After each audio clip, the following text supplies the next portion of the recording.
Yeah, it's tough. I mean, my patient population is a primarily underserved African American population, geriatric. And to be honest, my patients are pretty scared. And most of them are just hiding out in their apartments, but they have family members who are younger, who aren't necessarily observing social distancing or masking. Many of them don't have access to masks, and social distancing in many situations isn't necessarily even an option for them. So, so there are definitely challenges there. I think where I get challenged more about masking and social distancing is in my personal life, in friends and family members or people I know on social media, or because they don't see it. You know, the weather looks nice. It looks Yep. nice to go outside. And I'm in Chicago and we are still surging here.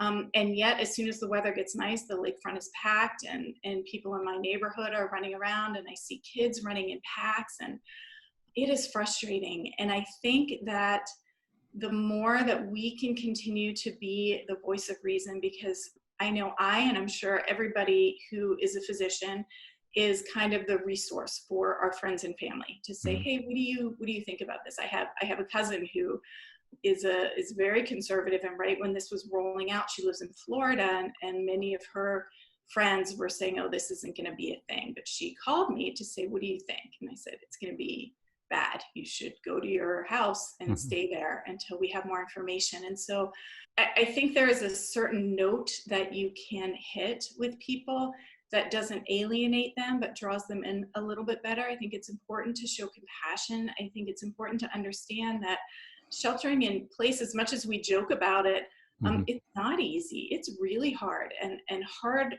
for people in many different ways. You know, I've got little kids here who are trying my patience with their homeschooling. There are Mhm. people in abusive situations, and people with mental illnesses that staying in your house. It is really, really hard.